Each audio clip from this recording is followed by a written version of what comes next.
All right, everyone. Welcome to episode 7 of the Average Ontario Anglers podcast. And 7 is my favorite number, right, Andrew?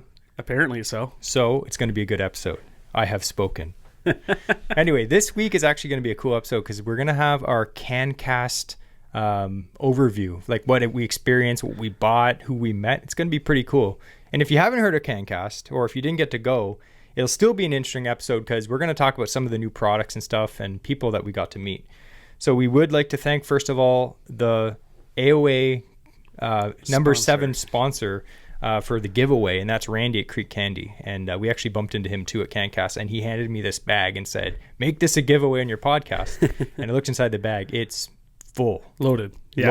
Tons of 20 bags of beads, 2 bead boxes. There's enough stuff in here for two guys. So, or girls. Or 2 girls, whoever. Or one guy and one girl. So share it with your buddy. Whoever your fishing buddy is that you want to get them into steelhead fishing, or you already are on the creek side with them, share it with them, or keep it for yourself. Or be a wiener and keep it all for yourself.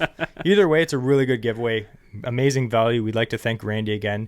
We're going to talk a little bit later about some of our favorite beads. Again, we like to pair up with companies that we ourselves have bought stuff from and used for years, and Creek Candy is one that definitely I have used for quite a while. But anyway, we did a story on our Instagram, and I said, ask us questions about Cancast. And they were such good questions that we're literally going to do this whole podcast just answering those questions and kind of going on, little tangents about stuff that we bought. Thank you for making our job easier. Yeah, you guys are awesome. You're now co-producers. You get paid nothing because we don't get paid nothing. Correct.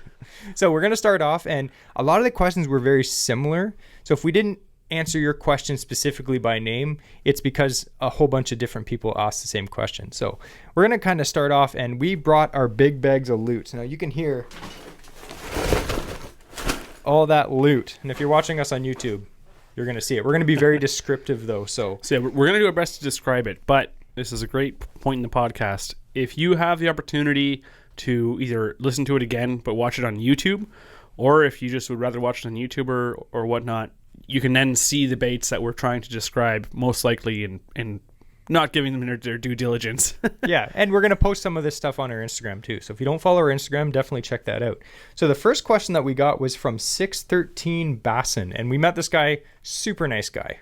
And we're skipping our interesting fishing fact. Oh, well, thanks a lot. You know what we have? It wasn't that interesting this week. The segment is the interesting fishing fact, and that is going to be done by the one and only Andrew. And I totally didn't forget. You passed the test. Good job. I better be super interested. Okay, well, don't make it that exciting. All right. And as usual, I give Andrew a number grade, and he gives me a letter grade. So I think we switched multiple times, but I don't care. I'm going to give you a grade of some kind. All right, go ahead, Andrew. Go ahead. Okay, so I wanted to talk about taxidermy. So taxidermy. I personally have never. I have a skin mount salmon that my neighbor gave me, cool. And he also gave me an old brook trout, which I gave to Jesse, which is hanging on the wall in front of us, and they look pretty decrepit. Yeah, it's old. They're old skin mounts. This one especially on the wall right here, the old brook trout. So nowadays, it's pretty common knowledge with taxidermy, where they have skin mounts, which have been around for a very long time, and they also have the replicas on a fiberglass mold. Okay. So I was going to ask you, Jesse, what would you prefer if you caught like a fish that you would actually want to have displayed in your home? Would you get a skin mount or would you get a replica? Oh, a replica, 100%. They look way better and they last. Right? They last. Yeah. And a big thing too is you can release that trophy fish back into the water. Yeah. So a little bit of history with replicas. They've been around since the 70s. Which I did not realize they've been doing them for that long. But that was generally for big billfish and saltwater. Like fiberglass. Fiberglass replicas. Wow. They've been doing from the 70s. Wow. Now, stuff like the old brook trout on the wall, that they actually used, I figured out what's inside of that thing. Because that thing weighs like 20 pounds. I looked at that, I'm like, what the heck? It's like a 6-pound fish, but it weighs 20 pounds. So it's, they would shape the fish out of clay or whatever they're stuffing and then wrap the skin around it. Okay. So that's most likely a clay base. I thought it was a lead brick for a long time. It feels like it. In more recent times, they went to styrofoam. They'd kind of have to sculpt it. Now they have the fiberglass forms that they'll order. They'll get one that's similar size to whatever fish you caught and then paint that up. So it's not going to be an exact shape per se, but fish don't really change a whole lot with their looks and their shape. which is why it makes it effective. So I thought I'd mention, what would you, or I wanted to ask you then, Jesse, what would you do if you're in the water and your goal is you've now caught you've broken 40 inches in your muskie and you want to get that one stuffed in your wall? Okay. What are you going to do in order to be able to get that mount made? What are the steps are you taking when you're in the boat? You just landed this fish. What are you doing next? Because I didn't know.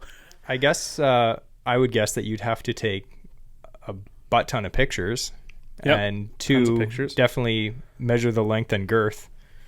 Yep. I don't know what else. So there's a few different steps. This is steps from a taxidermist down in the States. So first of all, take two measurements. You want the full length and you want the girth, the widest part of the fish. That way, when they choose their form, they have multiple ones to choose from. They can get one that's most accurate. With the photos, you want to get, the main thing you're looking for in the photos is the fish's coloration, any spot pattern, unusual markings, so they can replicate that, so it looks just like the fish you caught. Take a close-up of the head with both wide and close-up shots of the body, and want to make sure that these photos that you're going to be showing to the taxidermist are of the fish. Don't care about how you look in the photo. Your goal is to make sure the fish photos are accurate. So those things there, I thought would be kind of a good idea, because at some point I'd love to get a fish mounted if I ever get one. And the great thing with replicas is you could get it stuffed a year later. You don't have to get it done right away. So I can save up for it and like, hey, you know what? I'm going to save up $1,000 and get this one stuffed later. But those things, those steps, I thought it'd be kind of interesting to have in your mind, so that we're prepared if we happen to come across a trophy fish. Which, we're average, so it might not happen, but that's cool. That's more of like an interesting fact for like, people that are okay, like, fine, give me the bad rating. Let's no, go. like it wasn't like before and it's like something I'd never thought of, but it's good because it's interesting and it tells you something that you might keep in mind in case you ever get a mount done. I would hate not to have the right information and then like not be able to get a proper mount done of a fish. Yeah, it's like this like 52-inch muskie, but it comes back and it's as thin as a snake. It's like, oh, the photos are blurry. Like, I just took photos of the tail. It looked interesting. I don't know. I'll give you a relevant interest rating of 7.8. Hey, that's not bad. Anyway, let's get back to Cancast. I kind of phoned that one in anyways, so.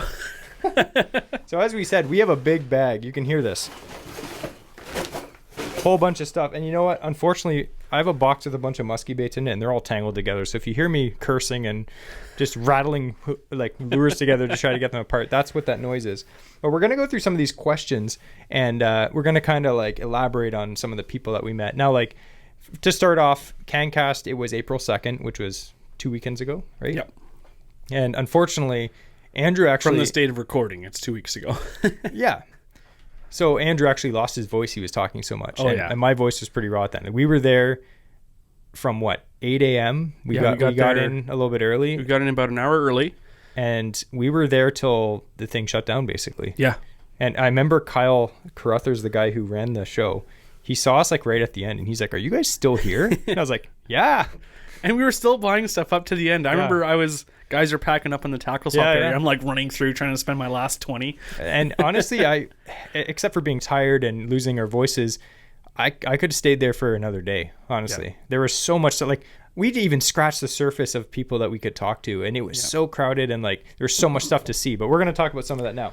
So the first question that we're going to talk is 613 Basson, who we mentioned before. Guy's legit, super nice guy. We bumped into him and one of our other buddies, and his question was, what was your favorite part of Cancast?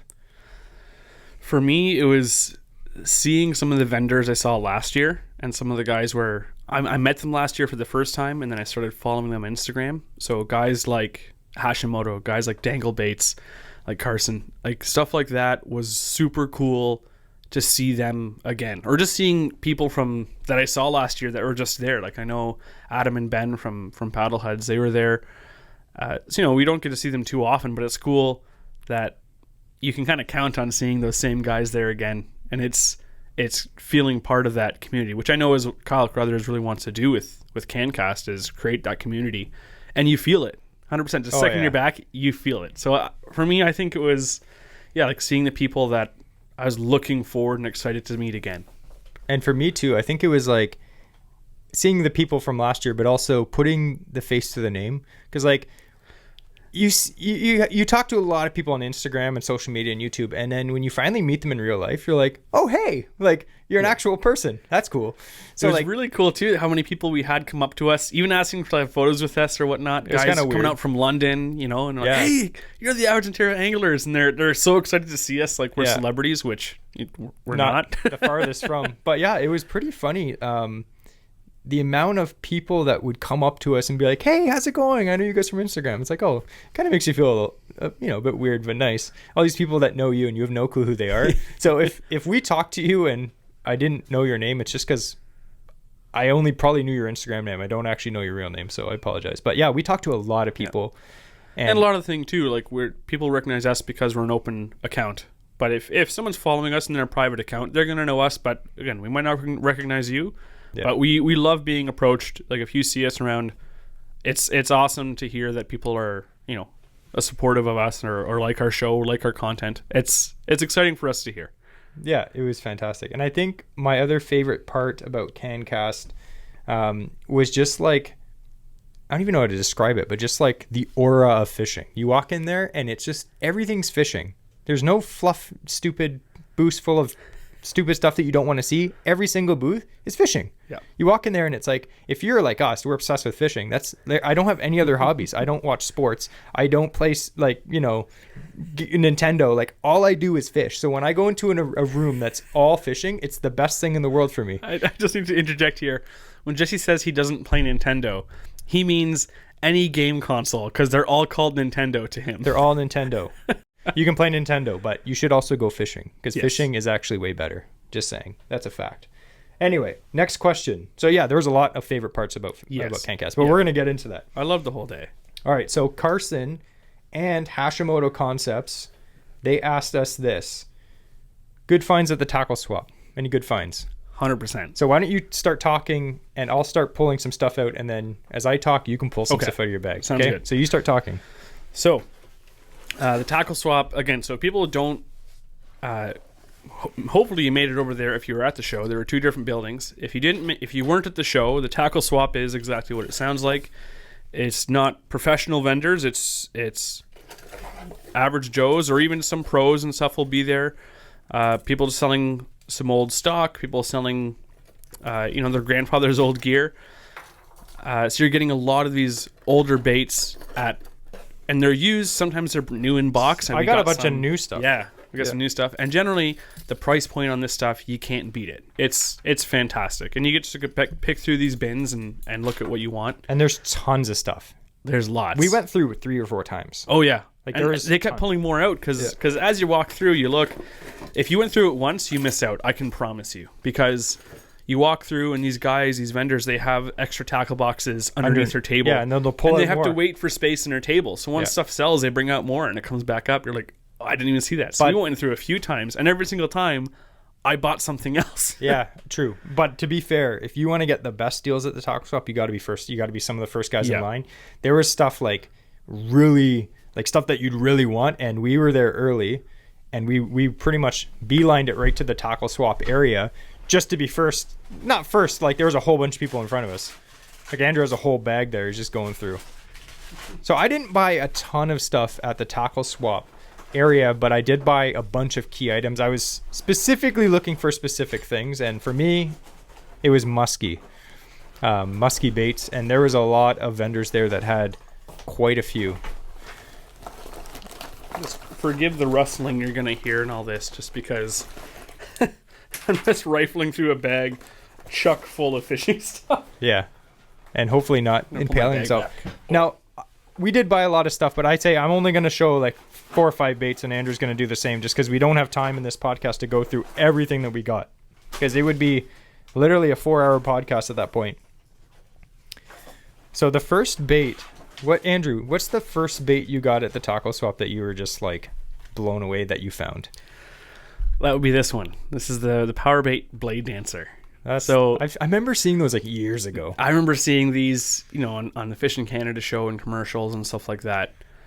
I don't think it predates the chatterbait, but it's a very similar product to the chatterbait. So it's basically a bladed jig, but it's more designed to travel through the water. It's not a true jig head on it. It's made out of like steel and like a hook. It comes with its own power bait trailers, but this thing is, I don't know, it's old, but it was killer at the time. Like it slayed fish. So I'm really hoping, I was excited to find it because I never owned one and I always wanted one when I was looking through the catalogs and stuff. And that's a good example of like the tackle swap has a lot of stuff that it's not on the market anymore, and you can find the stuff, and usually brand new in the package at the tackle swap. And exactly, this is brand new. It comes with its original 4 trailer baits. The skirt's in great condition still, like never been used. It's perfect. Yeah, I think it was like $5. Yeah, exactly. I think it cost $7 new. All right, my first find. The first thing I bought was I was looking for musky baits, and if you're familiar with musky baits at all, you probably have heard of the dive and rise bait called a suic. And I was looking for suics, but there's another version it's been around for decades as well, called the bobby bait. And the bobby bait is a dive and rise bait. And you know, they're popular in the States. They have kind of a little cult following. They're not as popular as the suic, but I know like a lot of, you know, guys like Gord Pizer uses them too. Yep. He's the one that turned me on to these. And I found one in this guy's box, and it was literally, it's brand new. It's never been used. Like it looks like it's older. It's a weighted. It's cedar. It's wood. 9-inch suic or bobby bait, dive and rise bait, and it doesn't have a single hook rash or tooth mark on it. And this one I think was like, the guy wanted $20, which honestly, these are like $45-$50. And I actually was looking for suics as well, and I did find a guy who had a brand new suic. There was a bunch of guys with suics, but this one was the best. Jesse has precariously laid a bunch of musky treble hook baits right across his lap, and he's just trying to pick them up and show them. I'm a professional. Yeah, this suic here, this is a high impact plastic suic. It's a 9-inch. It's the baby duck color, which is cool. Hooks are razor sharp. It's never been used. Guess how much I paid for this? $10. That's crazy. These are $35 to $40 at the local shops. And you can still buy essentially that same bait today. Yeah, 100%. But it's $35 to $40. I got it for $10. Actually, there was this one vendor, I don't know his name, but he had a whole bunch of musky stuff, and he had them like in lines on his table, and there was a whole line of them, and I was like, how much are those? He's like, oh, they're $10 each, or you know, or 5 for 40 or something. And I just grabbed a whole row and threw it into my bag. And the other bait, so that was the suic. He also had in the same row an 8-inch Jake, which is a crankbait or twitch bait for muskie. It does have a lot of hook rash on it, but it's got a lot of good shape. The hooks are still good. Yep. For $10, can't beat it, right? Yep. And then the last bait I got that I'll tell you about is this, and I've been looking for one of these for a long time. This is a hog wobbler. Yes. Which is one of the coolest musky topwaters. It's a wake bait with a propeller on the back, and it's jointed, and it makes a lot of noise when you reel it in. And it's an 8-inch or 7-inch model for $10. Yep. I was literally blown away. Like, these things are expensive, and they were selling them for $10. I was floored, man. But so I was happy. I got a musky bait as well from the tackle swap. This is handmade cedar lure. It's from it's Leo Lures from Pennsylvania, new in box. Cool. But yeah, that is a cool looking Leo musky dog, and yeah, like it's a sick looking musky bait. It looks like it might built be a really good trolling bait. But yeah, it's I'm not sure. It looks like it's going to dive fairly deep. The size of that lip, it's got similar look to a Super Cisco or metal something lip. Like that. Yeah. And the lip is thick. Like, that's 20 gauge steel. Yeah, yeah. That's amazing. So, but again, brand new. It's perfect condition. Like, I 100% see myself catching something on that. And again, this was my last purchase of the day. I had $17 burning a hole in my pocket. And I was like, I was running through as the guys are packing up their tables. And I'm like, all right, I saw this. And I'm like, I want it. I decided to get it. And he was asking $20 for it. I'm like, look, I had this much left. He's like, that's fine. Yeah. Like, perfect. And it's good because you can haggle with them. Yeah. Like, it's not a store. You can literally be like, I only have $5, or I'll give you $5 or $10 for this. And usually they're like, yeah, that's fine, because a lot of these guys have so much stuff. Yeah. But there was a lot of, like, we're not going to go on forever with the tackle swap, but if you go to Cancast next year, the tackle swap area is definitely one of the areas that you want to hit. Yeah. Like, ASAP. The cool thing, too, is, like Jesse was saying, finding stuff that isn't made anymore. So the one I've been looking for a while is, like, the Beano is a classic lure, but this is like the Beano eel style. So it has the cool 4 segments in it. And yeah, like, I found this one. It's got like hook guards on it. It was open box. They had a couple new in box of these ones as well for a bit more. But I was like, I just want one to use So hey, Yeah. I got this one. You know, another one too is the weedless shad. I didn't want to buy one of these full price in the store, but I've wanted to try one for years. So I saw one. I saw it was for cheap. I was like, all right, Yeah. I'll get one here. It's perfect. You'll blow tons of money if you have it. And again, the last thing I got there was the Terminator Titanium Thumper, which is like a shallow running spinner bait. But I haven't seen those in stores for a while. I haven't seen those for years. But again, there's a couple baits. There's 3 baits right there that you literally can't buy in stores anymore. But I've wanted to try them and I haven't before, or I either liked them from before and want to get them again. 100%. So like that's the thing. You can find amazing stuff. The tackle swap is a big part of why a Cancast show is special. It is 100%. And there are lots of other tackle swaps all around, but this one, it's been consistently good the last 2 years that we've went. Like I found stuff that I was just blown away by how cheap it was. Yeah. Inexpensive, I mean. But anyway, we're gonna ramble because like we spent a lot, especially Andrew. I was like, by the time he lost his voice, he couldn't do social media stuff anymore. So I was just like, just go to the tackle swap and look around. And he slinked away without his voice. Like, okay, thank you. Yeah, thanks. I'm gesturing like, is that for sale? Anyway, so next question is Ryan asks, what did you get? So we're going to kind of cover some of the things that we bought. If Andrew's making way too much noise. I have a massive pile of stuff beside me. So we're not going to cover everything we got, but we're going to cover some of the stuff that we got not in the tackle swap area. So why don't we go kind of like item at a time? And I'm going to go first. Okay. Because, you know, That's I fine. said so. So one bait that I got, and I'm really excited, and I've been a fan of this brand for a long time, Water Wolf Lures. Mike from Water Wolf Lures. I've never met the guy before until the Cancast. And he is the nicest guy I've ever met. He is so cool. He's so nice. And he's just like, hey, yeah, come on in. And we were filming some little social media videos and stuff. And I put a microphone, mic on his shirt. Yeah. And I was like, yeah, talk about your stuff. And he's just there. And I said to him, you know, I've never used a musky tube. And, you know, we're getting into musky fishing more. And he's like, oh, yeah, I'll set you up. Let me, what color? Like, I was like, you tell me the size and the color. Like, you're the pro. I'm just beginning. So he showed me the color that he would get if he was me. And he picked out this really cool color. And you know what? I'm going to be honest. And he rigged it up right on set, like right him and his wife, super Yep. nice. And it's not a color that I personally would have picked, but it's a color that he knows kills. And it's actually cool. It's a green pumpkin shad color. So it's a 9-inch gator tube. It's a big tube. It's got 3 treble hooks on it. It's got this like internal rig. The bottom is white. And it's got gold flake and black flake in it. And it literally, like, it looks sick. And he's like, that color in the Quarthas is a killer. And I was like, I trust you. So I got those. They look amazing. And I ended up going back after. And I was like, you know what? I'm going to get another color. Because you have to have 2 colors. So I was like, what's the second color you'd buy for the Quarthas? And he picked out this walleye color, which, you know, it's more of like a transparent gold with you know, walleye looking eyes and gold flake. But Mike was really legit. We've been using his Shadzilla Juniors for a few years now, and they're killer. So I'm excited to try that out. If you've never tried Water Wolf baits, they're fantastic quality. They catch fish. And as soon as I posted that I bought these tubes, I had all these musky guys be like, oh man, that's a killer. That's a killer. And that just made me feel so confident in the bait already. But that's a cool one. And if you ever see Mike from Water Wolf Lures, super nice guy. Definitely say hi. He's super and Pick is bringing about some stuff. Oh, Super knowledgeable. We were like, tell us all your secrets. And he's like, oh, okay. But anyway, super nice guy. So that was one thing that I got that I was really excited for. Yeah. What about you? Well, talking about the same booths, they were with Bass Magnet as well. Was with him in the same booth as Water Wolf Lures, or adjacent, right? Yeah. So same brand. I got a couple things from them, but one I'm really excited for is it's a slightly larger tube. It's a 3 3/4 inch bass tube. It's brown white gill color.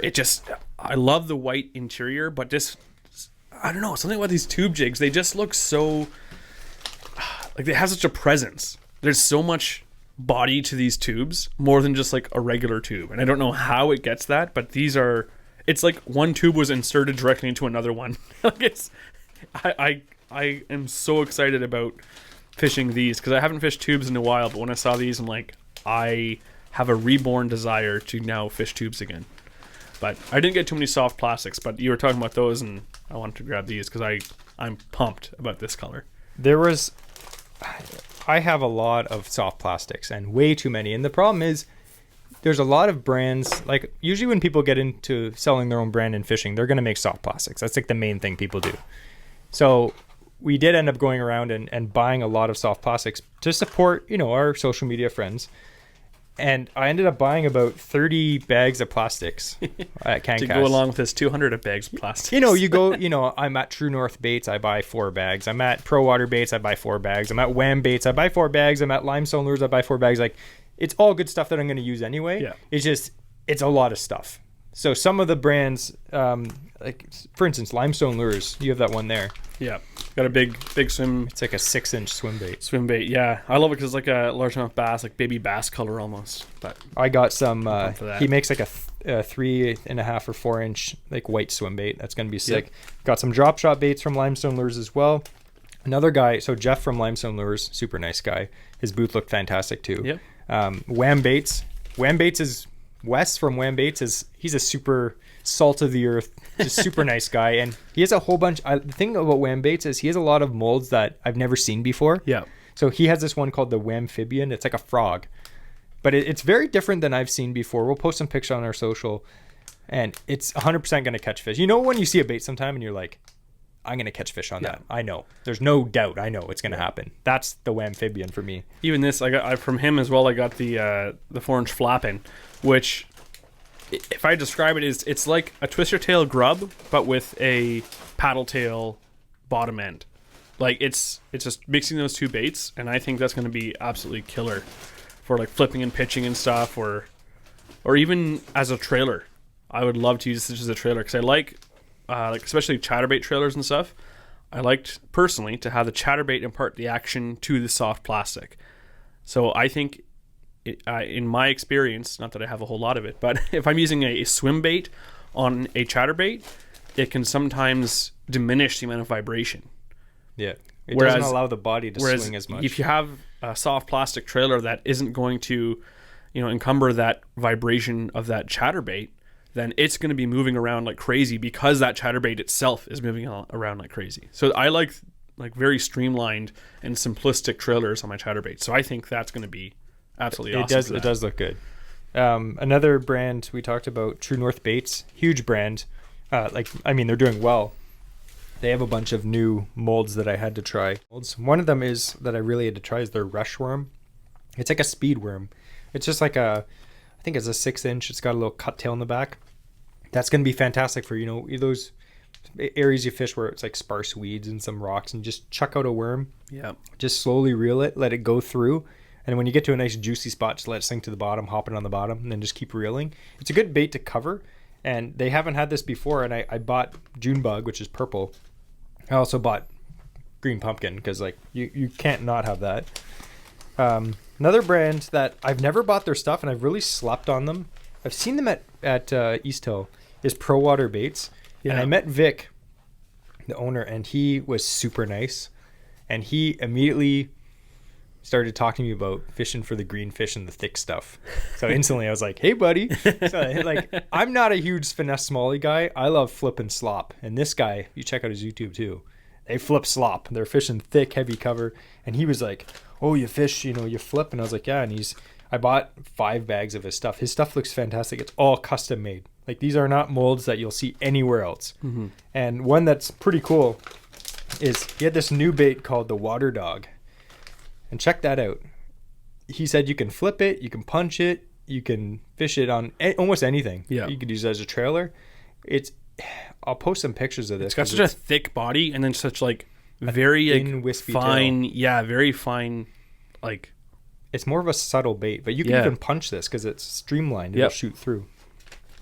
But I'm excited to try his stuff. I bought 5 or 6 bags of his stuff. It looks really good. It's all handmade in Ontario.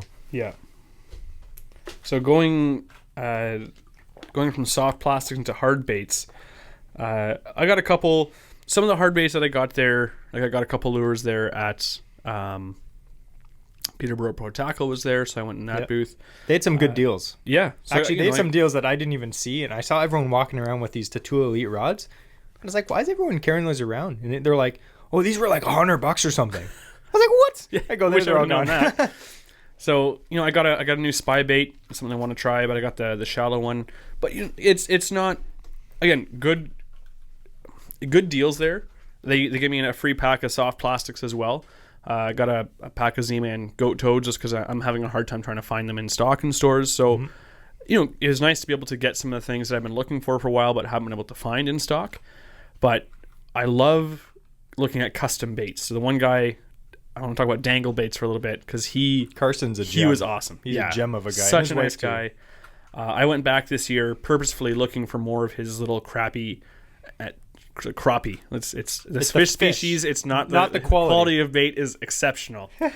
So his little crappie crankbaits, because I killed on it on my BFS rod last year. So I really wanted to get more small, like very, very well painted and good tackle style crankbaits. And his hooks, they're sharp. finesse, they're fine, but the hooks that this guy uses are fantastic. I don't Top feel quality. like I have the need. I'm not going to change the hooks because I'm not going to get better hooks on there. I change hooks on almost every normal lure like jerkbaits that I buy, but he uses good hooks. I don't even think about it.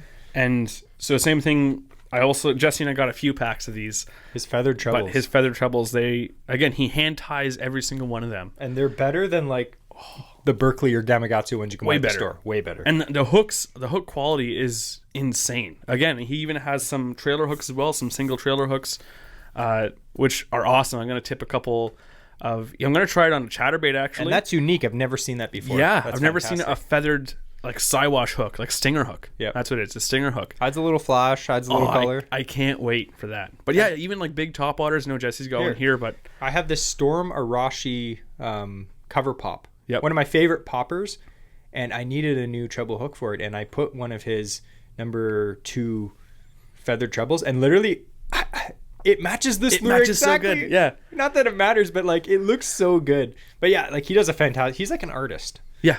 Yeah. They are amazing. And so yeah, we got I think 4 packs each of his hooks. Yeah, we bought a bunch.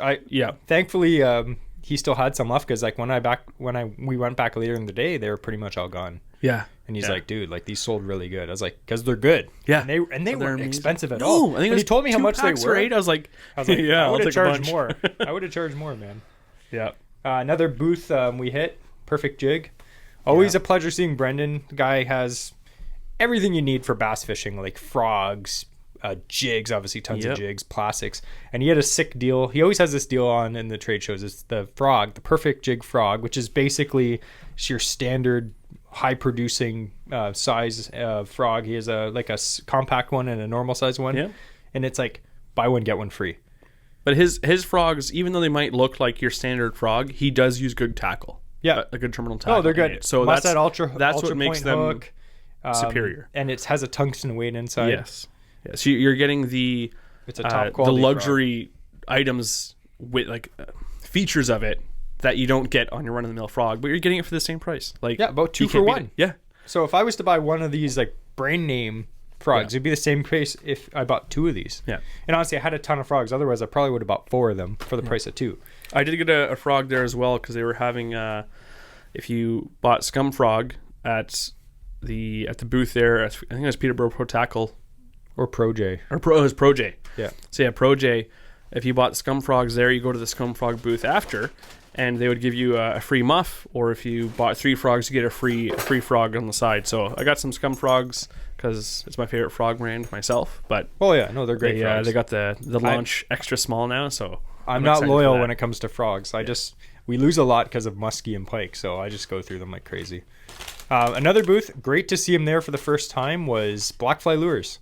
He had all of his stuff, and he actually had his new the spinnerbait, the purple color, which looks sick. Like this is a color that'll kill. Yeah, definitely check that out. He has the new. That's a new color too. Yep. It's the banana color. Yeah. So if you're not superstitious, then that might be a good one for you. I'm not at all. No, I'm not either. I also picked up while I was there. Well, I saw this and I wanted something like bright, not audacious. So I thought this like purple and fluorescent orange would be sick. Yeah. But I love like micro spinner baits. And I just think like a small morsel, and I love it. And I tell you why I like his spinner baits is because the frame that he uses, I found a lot of the time with spinnerbaits, it's an open eye. Yep. He has it. It's a closed eye. It's twisted and So you can use a snap. So you can use a snap, and it's not sliding up the arm of the spinnerbait. It instantly starts spinning every time. Like that's what I look for in a spinnerbait. Is I want it to have a closed eye, and so that has again like just a small like bite-sized spinnerbait like that. Perfect for crappie or finesse bass. Yeah, perfect. Smallmouth bass and stuff, and they'll inhale this whole thing because it's like a more finesse version of a chatterbait essentially presentation, because they run pretty deep because again it doesn't have a big blade that's keeping up either.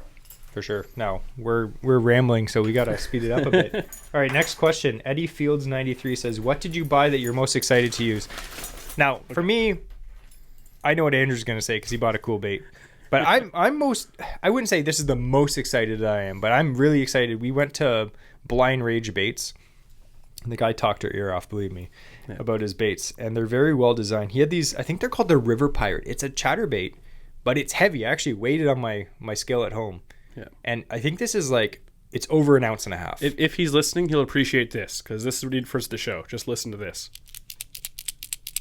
It's got rattles on it. It's got spider rattles on these things. So it's not only has a chatterbait, it also has rattles.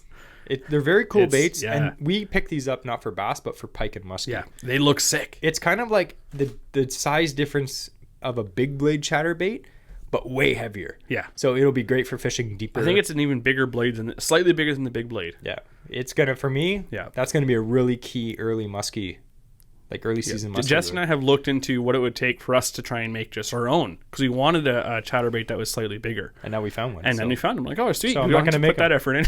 Yeah. Anyway, he was cool. So that's my bait. My favorite bait.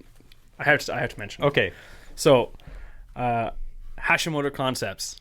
I have won one of his baits since last year, and I didn't have a whole bunch of money to like spend on one bait. Next year I'm gonna be saving up, but I got the mag blade. So this has like a magnet on top for the rear treble that holds it there. He gave a couple extra magnets as well in the box. Yeah. Like he's like, if it shouldn't come out, but if the magnet pops out, he's like, there's two more in there, you can glue them in. It's like I wouldn't expect that, but just those little things is like it shows the care and quality this guy puts into his baits, that he wants to make sure. Yeah, it's amazing. That he wants to make sure that you're satisfied with it. Like all the individual like hook point keepers here, the paint job on this is insane. Like this is what I saw this exact one on Instagram, and I saw he showed it on one of his posts, and I messaged him like, I want that one. Yeah. And he set it aside for me at the show. He had it like under the table. I'm so pumped to use this bait. And it's like it's a little like a small glide bait. Yeah. But it's a snack size one. And it's something like it's his own style. It's his own version completely. He hand carves the mold, and then he pours them. He hand paints them. Like everything is all made in house pretty much. Like the effort he puts into these things, and they look incredible, and they swim incredible too. So I can't wait. Like I'm gonna be catching stuff in this year on this. We're gonna do a day when we just fish small glide baits, and I started saving again for next year to get perhaps either the Ono or maybe even the Shogun. But nice. I want. They look so good. His higher end swim baits. The price may scare you off if you're not someone who's into swim bait fishing. Yeah, his prices aren't really they're not crazy if in that segment of like in that genre of baits. They're not. You are looking to get if you're going to get a bait of that size, like a nice large glide bait or large swim bait, you go to the store and buy like the cheapest one you can find, you're spending $60. Yeah. And that's like something that's generic off the shelf, yeah. And you can get them whatever. If you want something that has been the effort has been put into it for a custom mold, custom hand painted bait, you're in the hundreds of dollars. Yeah. And this guy's stuff, even thousands, yeah. And this guy's stuff, like, it's top notch. And it's not it's reasonably I think his most priced. expensive bait is like $200. Is his most expensive bait. And that may sound crazy if you're not into swim bait fishing, which we're not really, but he also has, like the one I more affordable. Yeah, I think this is $45. I think he sells these reasonable at the show. So like 100% for $45. This costs like the same price as one of those generic ones, except he's put all this care into it. Like again, and I'm gushing a lot, but I am so pumped about Hashimoto, this. This is 100% what I'm most excited about from the show. He's a legit guy, super nice. We talked to him a few times. Yeah. he was great. A lot of the vendors, like, we're gonna, right now, just quick, a lot of the vendors that we're not going to go into in depth, but just super nice guys. Dean from Blackfly Lures. Yep. Wes from Wham Baits. Who else? You're putting me on the spot. We talked to even the guy from Goat Charter Fishing. Yep. Like, he was fantastic, awesome to talk to. We had talked to the guys, again, already mentioned Water Wolf Lures. Like just sitting down talking to those guys for so long was fun. Yeah, they were amazing. Carson from Dangle Baits was legit. Yeah. Wes from Wham Baits. Jeff from Limestone Lures. Like, we couldn't talk to everyone. There were so many people. We did talk to a lot, but we could have spent hours and hours and hours talking to people. Oh, yeah. But if we mention you by name, it's just because we probably spent more than a few minutes with you, but we did talk to a lot of people that were amazing. If we didn't mention you by name, it's because we don't know your name. Just kidding. It's just because it slipped our mind right now, but we love talking to you as well, so don't worry about that. Question, best looking booths. I thought True North Baits, their booth looked pretty good. True North was nice. The Hookers booth looked pretty good. The brand, not the prostitutes.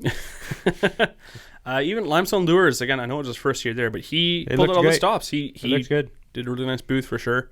There was a lot of booths that looked fantastic. Yeah. And like, I don't remember all of them off the top of my head, but like some of the booths you look at and you're like, wow, they went full out. And like booths like, Jesse and I were both wearing Muskie Maniacs hats, which we bought there at the show. I was going to mention that we both bought Muskie Maniacs hats because, like, honestly, their logo and their hat, it's their particular hat they use is the one that fits my head perfectly. Yes, myself as well. It's the great. most comfortable, like, trucker style hat I've ever worn. Yeah. So I had one before. This is my newest one. Jesse got one now. Yeah. But I expect them to have a great booth because they're used to putting up pop-up shops all over the place, right? Yeah. So that's something they're used to. So, best booths are going to go to, the guys that do that. Even Water Wolf Lures, that was a nice setup. It was clean. Like, he does a lot of big musky expos and shows, though. Yeah. So, like, here's the thing. Don't be intimidated if you want to have a booth. You don't need to have a big fancy booth. A lot of people just had, like, a simple booth with a table and a bunch of shelves, and they did very well. Yep. So, next question. Dawson asks, best impulse buy. I know you bought that little thing. That little lure. Yeah, so when I was in the Peterborough Pro Tackle, I got, I think it's the eye waiver. So Andrew, 5 years ago, would not spend more than $10 on a lure. And now I've got him hooked on little Japanese baits that costs like almost as much as your face. So it's pretty good. If you can't find it. There it is. Oh, sweet. Right, so it's the eye waiver 60. So this thing, it's like just over $20. It's a Japanese lure. It's the size of a piece of pasta. Look it up online on like YouTube as to how it runs in the water. It's definitely like a BFS bait, and I'll show you here if you can. Again, I'll describe it to you, but it looks like a small, like 2.5-inch minnow with one single treble hook on it, and it lays on its side on the surface of the water with one joint in it, like a dead minnow. Yeah, and it's got some like hair coming off the back of it. And you look at this thing in the water and you're expecting like maybe a small jerk bait or like a darting bait. And first of all, it's all in Japanese, so you can't understand. No one in English has done a review on this. Yeah. And this thing is just like dragging across the surface of the water. Like, its presentation is super finesse. So subtle. But again, I love that. I think fish is going to see this and just see it like move. And it literally, this is imitating a 95% dead minnow. Like, this has an one or easy two snack. kicks left, and it's gone. Yeah. It's like freshly dead, and that's what this is imitating. So bass, whatever, are gonna just go into the surface and just pop this off the surface Just like nothing. Slurp it down. Yep. Yeah. I am so pumped about this. Just like a bug. Yeah. That's cool. Best impulse buy for me. Honestly, I spend tons of money on fishing every year, so I had everything kind of calculated out for, I'd have this much to spend at the used section or the tackle swap, and this much. I had specific things I wanted to buy. I did buy a lot of plastic bait, as I mentioned, but I didn't really buy anything crazy. I'm trying really not to, because I'll buy a lot of stuff, and now I'm trying to say, don't buy anything that I know deep down that I won't really use. Yeah. So I actually was pretty good, I'd say. Like, I spent less than I brang, and I didn't buy anything crazy. I think impulse would be going back to Water Wolf Lures and buying more gator tubes, the big musky tubes. The biggest impulse buy is just the amount of musky lures you got. But again, that's what I went that's for. Something though. you're looking. I planned to on get. it. So, yeah. I would have bought more if I would have found more. Honestly, but here's the thing: if you were at the show, you probably saw us going around filming stuff and interviewing people. We were kind of doing some media there, so we didn't have as much time as we would have liked to shop. Yeah.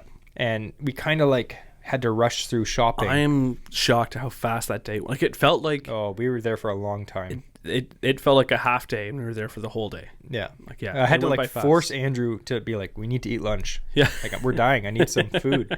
And at the end of the day, Andrew couldn't even talk. Yeah. Because we were just talking our heads off. But I kept trying though. Yeah, he kept trying. So if you heard Andrew just wheezing in the corner, that's why. Here is the next question from Yakin and Bassin, which we actually met there. It was nice to see Warren there. Yep. He asked, if you had to improve Cancast, which he says hard to do in brackets, what would it be? So I had to put some thought to this question. Yeah, I told Jesse Andrew mentioned before, about and I was this. like, think about it. Like, whoa, this question. I was like, whoa. So 100%, it's hard to improve Cancast. I think that it would be really cool to see an American vendor, or perhaps some of the like someone like Z-Man or something like that, because I know, like, I like Z-Man products a lot, and there are some baits that I have not been able to find in Canada, like the Pop and Shad. I've wanted that since it came out years ago, and I have yet to find it in a store in Canada, and I have been too lazy to order it online from the States. But to have an area, like, I know it's still going to be limited. It's going to be once a year at Cancast, I might have a chance to get something that I could normally only get in the States. I think it would be cool to have some of those more States-oriented vendors come up with some products that, you know, would also 100% work here in Canada. Yeah. And just have an opportunity to handle them, to look at them, to buy them. I think that'd be great. Maybe as the show grows, because like you have to think a company coming all the way from the States to a show in Ontario might not be worth it to them, but as the show grows, I could definitely see that happening. And I don't want to sound like a goody two shoes, because obviously, like, I was trying to think, what would I do to improve Cancast? Not much. You have to think of the facts. It's one of the biggest shows in Canada, so already it's going to be amazing. Mm-hmm. There's tons of amazing vendors. There's a tackle swap area. It was cheap entry. Yeah. The vendors, it was cheap to rent a booth. So like it was good for vendors. They were making good money, and they had amazing giveaways. Like they were giving away $1,000 a day, like for 10 days before, and they were giving away all day. You'd hear like them being like, hey, we're giving away this prize and blah, blah, blah. And they were just, people were handing out free stuff. It was like awesome. There wasn't like, I didn't go to the show and at one moment be like, what the heck? Like, where's this? Or this is dumb. Like, I never thought that. And like, again, if I had thought of something that could be improved, I'd say it now, but I can't off the top of my head think of anything that I would improve. Maybe, for instance, I would say they did have some seminars there. Yeah. I'd love to get them to have like the big fish tank, at the sportsman show, like the big transport truck full of water when they're casting lures, and that'd be pretty cool. Yeah. The other thing too, I was thinking, I know timing wise, it's a great time of year to have this show put on. Yeah. So it's not really conducive to this thought, but if there was more outdoor space that could be utilized, that could have more vendors, even more vendors there. Because I know Kyle was saying that there were a few people, there's a number of people still on the waiting list. But I know too, like you were saying, to have these other companies come in, they're going to want more space than just a table to display their products. So to have a bit more space for some larger booths, because again, some of the large booths that were in the Memorial Center takes up, three of those booths took up half the floor. Yeah. Right. So you kind of missed out on seeing a lot of, perhaps there's smaller guys still in there. So I think it would be cool if it was warmer weather, it'd be more conducive. But if there is an outdoor space for some of the larger booths, like a big pop-up tent, here's Peterborough Pro Tackle, and they have a whole tent outside, that'd be sick. And then you have a bit more space for other booths. But again, those are like very small little, they're not complaints. They're just things like, wouldn't it be great if this could happen? Chances are they've already thought of it, and either it can't happen or they're doing it later. So for sure.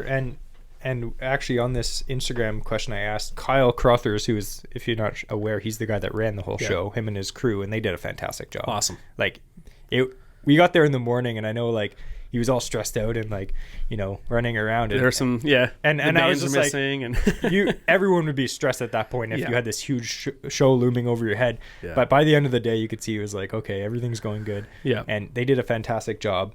They must be relieved that it's over, but they're probably already planning for the next year already. But he actually messaged and he said he can't wait to hear what everyone is talking about Cancast, like what they'd like to improve. So like that, again, don't know Kyle that well, but you can tell that he is in this. He wants to improve it. He's open to hear suggestions. He's not just some idiot that's like, no, this is the way we're going to do it. He's like, yeah, tell me what you want. Like, show me what you guys want. Tell me and I'll improve it for next year. Like, it was a huge improvement from last year. A suggestion on the seminars thing you mentioned before. I would love to, I know there wasn't a whole lot of seating area for the seminars, but maybe even having them on like the speakers so you could hear them even if you weren't present, having it broadcasted. Perhaps, I don't know how conducive that would be, but a couple of guys that I'd love to see, that I'd love to go watch and hear from would be Angelo Viola and Pete Bowman, like the Fishing Canada guys. I would love to see those guys do seminars at that. That would be fantastic. Yeah, it was cool to see Bob Azumi and you know, Big Jim was there, and one of the Johnson brothers was there. There was a lot of like fishing celebs, you'd say, that were 100%. There. But I love to see like the guys that Fishing Canada guys. Yeah, like they have done tournaments as well, but they cater more to like we cater to average anglers. Yeah, because that's what we are.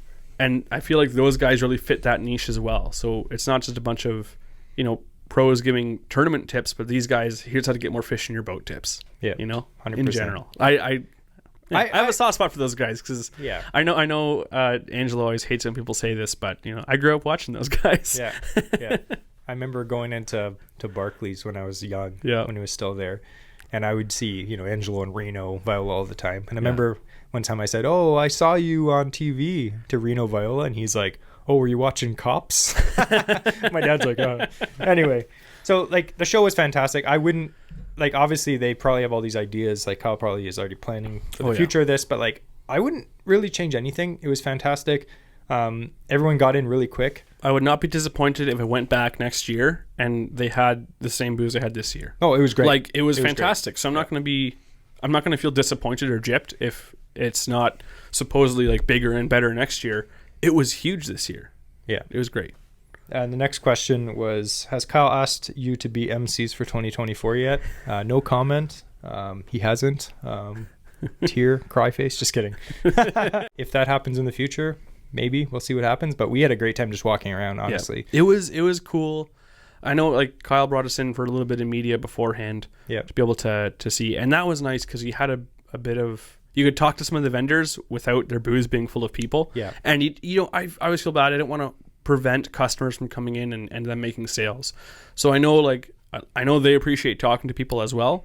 But at the same time, I don't want to talk a guy's ear off for 20 minutes and then if he's trying to sell stuff, he can't sell stuff, and you're just standing there yattering at him. Yeah, but it was really nice to be able to kind of see the setup and a little bit of the setup and talk to some of the guys before the show started, and that was nice. Yeah, so to be used in that capacity, to get in a little early, like to get the vendor passes, get in early, and you know, take some pictures and video and social media. Like we did not that much. Like we did quite a bit, but like not as much as I wanted to do, just because it was so busy and I couldn't. Again, I felt bad like being like, hey, you want to film a 30-second video? And they had all these customers in their booth. Yeah.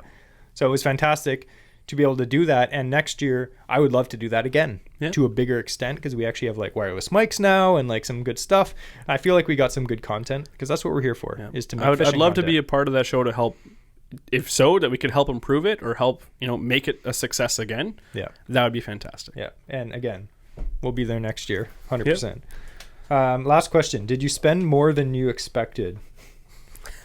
I didn't, honestly. My self-control was like 100% on. I was just like, I wanted to, but I didn't. I knew that I definitely wanted to spend more.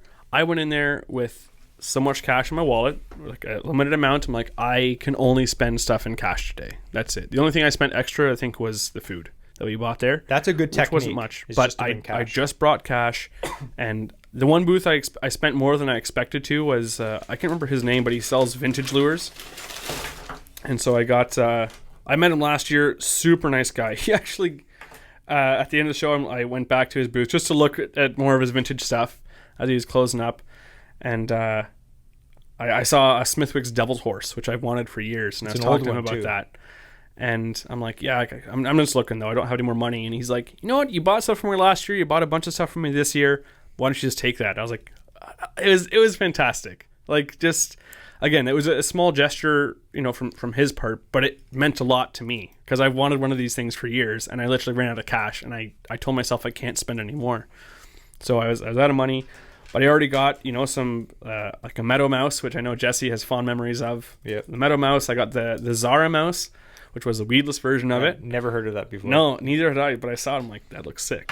And then it's not the original slope nose, but it is the head, and it's the 210 surface, so it's like the second generation or style of the head and slope nose, which I'm still on the lookout for, but that was one of the first topwater like hard baits ever made and cool. sold. It's an interesting looking lure. Yeah, it's so I wanted to get one just because I want to see how they run in the water, because I can't find stuff online about these things either. So I love looking for the vintage baits just for the historical aspect of it, but I have I got a soft spot for the old baits. Yeah, for sure. But yeah, so that was a highlight for me. But I spent more in that booth getting these baits than I thought I would, because we had some really cool ones that I didn't see last year. Yeah, but like, here's the thing. Like, I talked to a lot of guys that spend tons of money there, and I talked to a lot of guys that they walked around, they bought one or two things, and they were happy just looking around, because you could look around there for hours. Like, there were some people that were like, I've walked through this place like 4 times, and I just keep going back and forth from building to building because I keep seeing new stuff. I'm like, that's literally what we did. That's what we were in the main building, went back to the other building, back and forth 3 or 4 times. Yep. And like, I didn't even get to talk to half the amount of people that I wanted to. Yeah. And we lost our voice because we talked so much. Like, there was hundreds of booths there. Oh, someone else we didn't mention that we like talking to too is they had the Robros there. They had Creek Candy. Yep. Kitefish. Right, yep. Matt's there. Yeah, so that was cool to see them too. And yeah, when we bumped into Randy, who is the podcast sponsor this week, he was just like, hey, you got stuff for a giveaway. Yeah. He's like, here, and he gave us this big bag, and we're going to draw that giveaway in a sec. Another guy that actually, just to whet your appetite, that gave us stuff for the giveaway was Brendan at Perfect Jig, and he gave us a pretty sick giveaway. But we're not going to talk about that. That's top secret right now. Yeah. But we're actually going to do... Stay tuned for that, though. You'll want to. That's going to be in June. So we're going to do the giveaway. So the Creek Candy giveaway, it's 20 packs of beads, 2 bead boxes, and 2 stickers. The stickers are pretty cool too. Actually, I wanted to steal them, but I'm just kidding. We'll need to message him and just get a couple extra for ourselves. How many entries did we have? I believe it's 40 entries we have today. That's not bad. 40 entries in like 10 hours. Yeah. So pretty interesting. And I know some of these giveaways right now, they're very niche. Like, people are only going to enter if they steelhead fish. Yeah. And so this, again, I know a lot of people, they don't steelhead. We try and do the giveaways in a timely manner, like when it makes sense. So right now, like, trout season is openers this weekend coming, like next weekend. Is just happening. So, it's a good time to give away this stuff. Stuff like for bass, like jigs and stuff like that, Perfect Jig. Yeah, it's going to be closer to bass opener. So stay tuned. Don't get discouraged if you're not seeing stuff that you actually like, or that you would use, or it's branch out. This is your opportunity to win something. Now try a whole new version of fishing that you haven't tried before. Yeah. But we are going to have a variety of giveaways. It's not all trout stuff. So yeah, actually, we have some pretty cool giveaways. We're actually going to talk about after the giveaway. We're going to talk about some of the future episodes that are coming up. But so the giveaway we had. And we have it in, what's it called? The Wheel of Random Names or something? Yes, Wheel of Names. So if you entered and guessed the correct answer, which was Atlantic salmon, and you messaged us on our Instagram, that's the only way to enter right now. You're now in the draw. So Andrew is going to spin it. And again, this is as legit as it is. It's not rigged. Hopefully we can pronounce the name. I can't pronounce that. CSTUIONO. You have won. So the Creek Candy giveaway. So we'll show that. We'll display that. We'll send a post as well on our Instagram to let you know that you've won. But your name is probably on your account. It's just we only write down the Instagram accounts. Yeah. So congratulations to that. We'll get in contact with you and ship it out quick so you can get it before opener. And remember, you can keep it for yourself, but it's also a great opportunity to be a friendly guy and share it with someone else. And if you didn't win, a lot of people, they ask me, they're like, did I win the giveaway? Hey, you got to listen to the podcast to see if you won. And unfortunately, you're not going to win every giveaway. It is a random draw. We don't choose who, like, I don't even know who that is. Yep. Whoever it is, congratulations. Yeah. But keep trying. There's always a chance. If you put it in there, you have a chance. If you don't, you don't.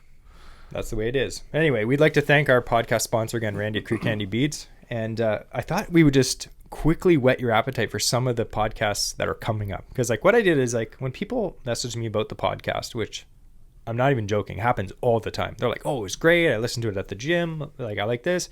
I always say like, what can we do to make it better? Because like, we're here to make content that's enjoyable. And like, we want to hear what people want, like what topics you want to hear, what, different stuff you want to hear. And a lot of people have sent me suggestions, and some of them become interesting fishing facts and some of them are going to be main topics. But these are some of the topics that are coming up just to whet your appetite. So today's was about Cancast, which, yes, that's more of like a thing that we had to do because we had so much to talk about it. Yeah. Yeah, we couldn't just have that in as an intro because we knew we'd talk about it for a whole podcast. Oh, 100%. Yeah, like this podcast is probably the longest one we've ever done. Yeah. So next week, what are you doing, Andrew? So next week, it's going to be on fishing myths and kind of Lore? Creatures. Yeah, lore. So things like cryptids and stuff like that, but local to the Ontario area. That's cool. Yeah. That's really cool. And then that's April 24th. And then May 1st, we actually have a pike fish. Like we did an early pike fishing episode a few back. This is going to be a legit pike fishing episode for, May and June and throughout the year. So we're going to do a pike fishing. We have a really good giveaway for that one coming up. That giveaway is insane. And actually the giveaway next week is pretty sick too. Yeah. And then May 8th, we have a carp fishing episode with a special guest. I can't wait for carp again this spring. I keep They're forgetting, and all of a sudden I'm like, carp, I want to go out. the hardcore carp guys are catching them already. Yeah. But we have a carp episode coming up with a special guest. Actually, our first guest. Yeah. Pretty cool. Yeah, our first guest. And then May 15th, this is the last one I'm going to tell you about. Actually, the second last one, because the next one after that is cool too. This is planned. Our giveaways and episodes are planned well into summer, believe me. If you want to sponsor a giveaway, message me ASAP because I'm booked well into summer already. Yeah. So let me know. And again, like I said before, with our giveaways, we try and do them when they make sense. Yeah. We're not going to give away, trout beads in the middle of summer. Yeah. So some of the giveaways coming up are going to be... But yeah, so some of these ones, they're booked out that far because guys have messaged us 2 months ago and it's like, hey, I want to do a bass giveaway. Okay, bass season is June. We'll do it then. Yeah, or a little bit before. Yeah. Something like that. So if you're thinking of something for, during the summer, we still have some stuff for summer. Yeah. But if you're thinking of stuff for the fall, like let's say you do musky bait, something like that, and you want to, hey, I want to do a giveaway for musky bait or something like that. Let us know ASAP. Let us know because we want to get you in that timeline, in that time slot as well, because that makes most sense for all of our listeners and all that stuff as well. For sure. So the next episode after the carp fishing one is going to be called Shore Fishing Success. And it's all about shore fishing, which I grew up doing. Yep, me too. And another cool giveaway for that one. They're all cool. Like I don't do dumb giveaways on this podcast. They're all good. And then the last one I'm going to tell you about is May 22nd. Okay. Because I'm stoked for muskie season. Like stoked. Which is first weekend in June or something like that. Yeah. Muskie Madness. And we have a guest too. That's awesome. Muskie guest. So I'm excited about that. But anyway, this podcast, like, you know what? If you've listened to this point, you probably went to Cancast and you're interested to see our thoughts on it and what we got and all that kind of stuff. If you didn't go to Cancast, highly recommend you go next year. It is not an event that you'll regret going to, even if it's far. Like we talked to people that drove from London to Peterborough or like Ottawa. Yep. Several people from Ottawa. Actually, we met a few guys from Ottawa and they were like, hey, how's it going? And I didn't know who they were. And, we had good conversations and they were happy. They're like, yeah, we drove all this way and it was fantastic. Yeah. So like if you're willing to drive legit 3-4 hours to get to a fishing show and they said it was worth it, believe me, if it's only an hour or two to get to Cancast, just go. Yeah. It'll be worth it. Yeah. If you live anywhere from like downtown Toronto heading east out to, even Kingston, Peterborough is really not that far away, or Belleville, let's say. Yeah. It's less than 2 hours away from you. I would hitchhike. That is fantastic. Like it's not far because for me to go to a spot down in Toronto to go to the Sportsman Show, and I live, in Durham region, it's going to take me over an hour to drive there. Through traffic. Yeah. An hour and a half, and then I got to park, and then I got to walk 3 blocks. Like, yeah, that's true. And I got to pay, $30 for parking, and got to pay $35 to get into the show, and then I've already spent half my budget. So it's worth it. Cancast, it's worth it. Anyway, so we really enjoyed Cancast. we're going to do the giveaway for our next podcast coming up soon. So make sure the way you enter is you have to make sure you follow us on our Instagram account. If you're not watching us on YouTube, we're also on YouTube, and all of our podcasts are video podcasts as well. So you can watch and you can see some of the lures that we use. So definitely check that out. Even if you're listening to this podcast on Spotify or Apple and you want to see the lures, just shoot back onto our YouTube and check them out. But anyway, that's all for today, and we're excited for the next podcast. So we will see you next week.